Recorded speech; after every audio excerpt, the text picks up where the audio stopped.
Right now, beans are break even at best to raise. We're not buying any new equipment. We're in survival mode. Why has it gotten to this point? They don't have enough places to sell their beans. I mean, some of that has to do with the U.S. trade war with China. China's the biggest importer of American soybeans, and those sales dropped dramatically. 75% that drop was in 2018. And Rob thought it was going to be temporary.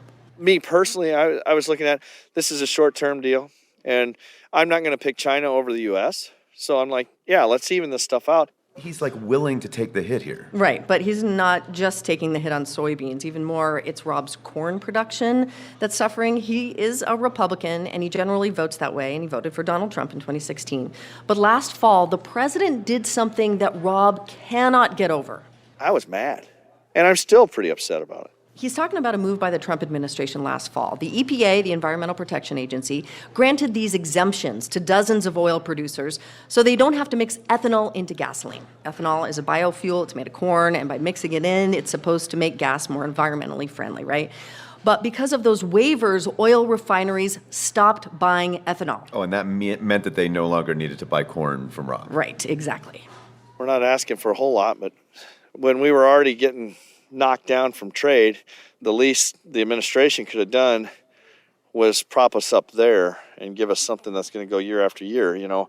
Sounds like, all this stuff is working against him. Right. It's unpredictable weather patterns, which are even more unpredictable now because of climate change. There's also trade policy. Politics plays into all of it.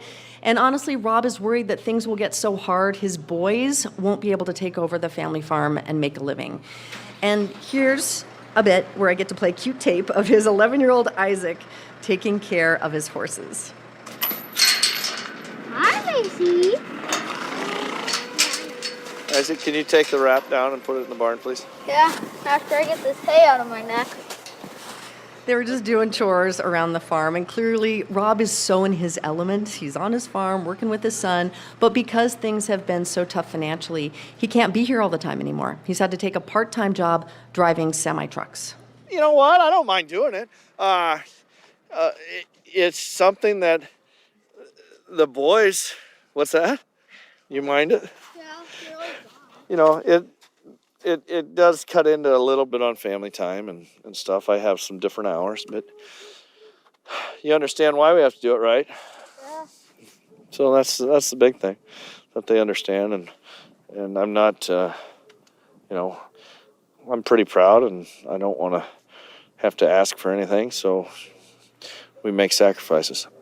That's really heartbreaking to hear. Right, it is, and it's shaping his political choices. Here's what he thinks about the Democratic contenders. Some of these just are too extreme for me. They're just, I don't know where money comes from for some of the projects.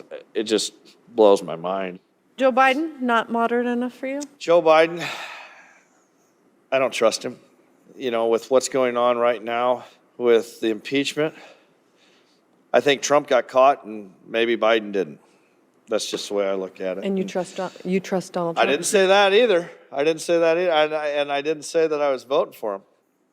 Right now, maybe I leave the top box empty, to be honest with you, because my family and I are in a worse position now than we were 4 years ago.